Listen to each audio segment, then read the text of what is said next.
दोस्तों एक बार फिर हम हाजिर हैं जम्मू कश्मीर की 10 बड़ी और अहम खबरों के साथ, वैसी खबरें जिनसे सीधा है आपका सरोकार।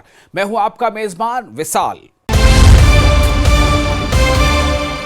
नेशनल कॉन्फ्रेंस के सदर और पूर्व मुख्यमंत्री डॉक्टर फारूक अब्दुल्ला ने महबूबा मुफ्ती पर पलटवार करते हुए इल्जाम लगाया है कि वो डिक्सन प्लान को लागू करने के छिपे हुए एजेंडे पर काम कर रही है।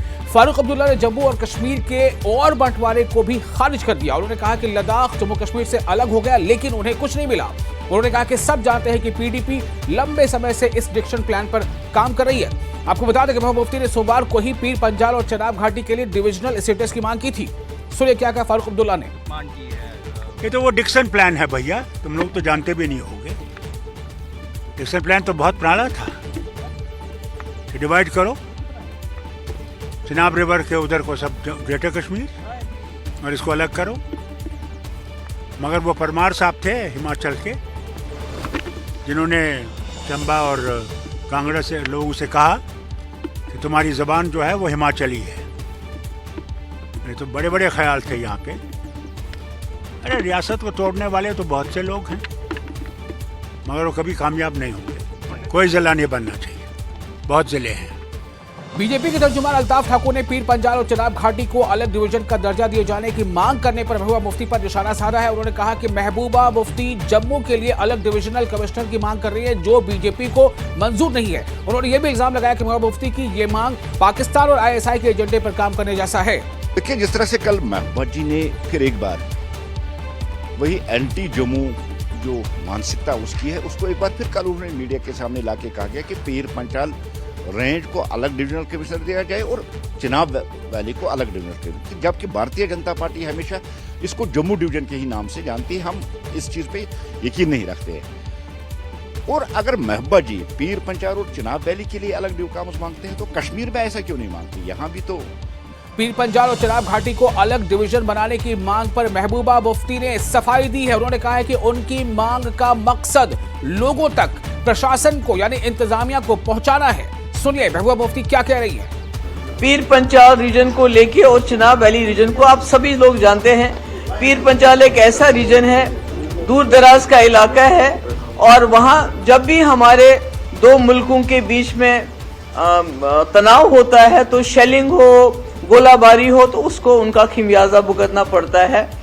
और बहुत ही लोग वहाँ जो है अभी पस्त हालत में हैं, तो इनको इंतजामिया वहाँ देना, वहाँ डिवीजन उनको देना, एक डिविजनल कमिश्नर का बैठना, मुझे समझ नहीं आता ये कहाँ से बन गया डिक्सन प्लान। ये ऐसे इलाके हैं जो कटे हुए हैं एक हिसाब से, जिनके लिए जम्मू या श्रीनगर हर चीज़ के लिए भागम दौड़ करना, मैं समझती हूँ इन लोगों के लिए ज्यादती है।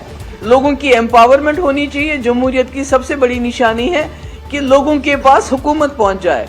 तो मैंने एडमिनिस्ट्रेशन की बात की है, मैंने कोई डिक्सन प्लान की बात नहीं की, क्योंकि मुफ्ती साहब ने अपनी सारी जिंदगी गुजारी जम्मू कश्मीर को इकट्ठा रखने में। उन्होंने इतना बड़ा फैसला जो बीजेपी के साथ जाने का किया, वो भी था कि जम्मू और कश्मीर के मैंडेट को इकट्ठा चलाया जाए।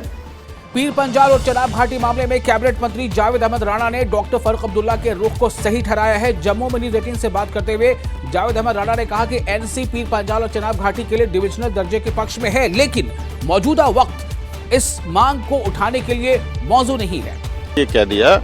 मैंने ये कह दिया कि जिस पोजीशन में अब इस वक्त हम हैं, मैंने इसीलिए रेफरेंस दिया। आपने डॉक्टर साहब ने जो फरमाया वो बेहतर फरमाया है, और हालात और वाक़ात का जायजा लेके उन्होंने फरमाया है, उनकी बड़ी बात है। किश्तवाड़ में ऑपरेशन तराशी के दौरान शहीद गजेंद्र सिंह का उत्तराखंड के बागेश्वर में उनके आबाई गांव में उनकी आखिरी जो रसूमात वो अदा की गई। इस दौरान बड़ी तादाद में लोग अपने वीर सपूत को अंतिम विदाई देने, आखिरी सलामी देने पहुंचे थे। शहीद का पूरे सैन्य सम्मान के साथ अंतिम संस्कार किया गया। इससे पहले हवलदार गजेंद्र सिंह का पार्थिव शरीर हेलीकॉप्टर से बागेश्वर लाया गया, जहां से सेना और लोगों के काफिले के साथ उनका पार्थिव शरीर उनके आबाई वतन आपाई गांव पहुंचाया गया। नई दिल्ली में मुकीम बीजेपी के हेडक्वार्टर में केंद्रीय मंत्री डॉक्टर जितेंद्र सिंह ने बीजेपी के राष्ट्रीय अध्यक्ष नितिन नवीन से मुलाकात की और उन्हें राष्ट्रीय अध्यक्ष यानी बीजेपी का कौमी सदर बनने पर मुबारकबाद दी। ये मुलाकात एक शिष्टाचार मुलाकात रही। इस दौरान उन्होंने कई राजनीतिक मुद्दों पर चर्चा की। बता दें कि नितिन नवीन बीजेपी के 12वें कौमी सदर यानी राष्ट्रीय अध्यक्ष बन गए हैं। नई दिल्ली मुकीम बीजेपी मुख्यालय में उनके नाम का ऐलान किया गया। जम्मू कश्मीर के बारामूला में सुरक्षा बलों ने बड़ी आतंकी साजिश को वक्त रहते नाकाम कर दिया। यहां सिक्योरिटी फोर्सेज ने दहशतगर्दों की एक आईईडी बरामद की थी, जिसे वक्त रहते डिफ्यूज कर दिया गया। आईईडी को नाकारा बनाते वक्त जोरदार धमाका हुआ, जिसकी आवाज इलाके में दूर तक सुनाई दी। दरअसल सिक्योरिटी एजेंसियों को इलाके में एक मुश्तबा अशिया मिली थी, जिसके बाद मौके पर पहुंची टीम ने जांच की तो पता चला कि ये आईईडी यानी इम्प्रोवाइज्ड एक्सप्लोसिव डिवाइस है।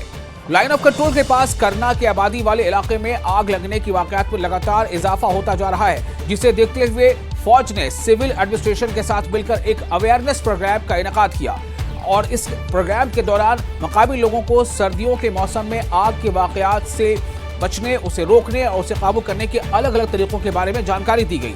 माहिरीन ने बताया कि सर्दियों में घरों में आग जलाने, बिजली और गैस सिलेंडर के गलत इस्तेमाल की वजह से आग लगने का खतरा बढ़ जाता है। करना टंगडार में फौज, Jammu Kashmir police, fire and emergency service, मुकामी लोग, जिला इंतजामिया की जानिब से आतिशज़दगी के वारदात पे काबू पाने के लिए एक बेदारी मुहिम का आगाज किया था। इस मौके पर माहिरीन ने लोगों को समझाया कि आग पे किस तरह काबू पाया जा सके, क्योंकि लगातार करना यानी लाइन ऑफ कंट्रोल के नजदीक आबाद इलाके में लगातार आतिशज़दगी की वारदातें रोनमा हो रही हैं और इन आतिशज़दगी की वारदातों में अभी तक करोड़ों रुपयों की इमलाक राख के ढेर में तब्दील हो चुकी है, जबकि कई लोग जो हैं वो बेघर हो गए हैं और खुले आसमान तले जिंदगी गुजारने पे मजबूर हो गए हैं। और इस बड़े इनिशिएटिव को आज Indian army, police, Jammu Kashmir police, fire and emergency service, मुकामी लोगों ने अंजाम दिया ताकि लोगों को वक्त पर बेदारी पहुंचे और लोगों के मुश्किलात हल हो सके। मेडर में एसीबी ने रिश्वत लेने के आरोप में पुलिस के एक एएसआई को गिरफ्तार किया है। एंटी करप्शन ब्यूरो जाल बिछाकर इस एएसआई को रंगे हाथों ब्यूरो ने पकड़ा है। इस मामले में जांच अभी जारी है। राजौरी के नौशेरा सेक्टर की रहने वाली 26 साल की सीआरपीएफ असिस्टेंट कमांडेंट सिमरन बाला आगामी 26 जनवरी को दिल्ली के कर्तव्य पथ पर गणतंत्र दिवस यानी यौम जमहूरिया परेड के दौरान मर्दों वाली टुकड़ी की क़यादत करेंगी। हालांकि ऐसे कई मौके आए हैं जब खातून अफसरान ने यौम जमहूरिया यानी गणतंत्र दिवस की अलग अलग टुकड़ियों की कमान संभाली है, लेकिन ये पहली बार है कि कोई खातून, कोई महिला अधिकारी इस सालाना राष्ट्रीय कार्यक्रम में 140 से ज्यादा मर्द की टुकड़ी को यानी जवानों की टुकड़ी को कमान संभालने वाली है। सिमरन बाला राजौरी की पहली खातून है जो देश के सबसे बड़े अर्धसैनिक यानी पैरामिलिट्री फोर्स में अफसर के रैंक में शामिल हुई है।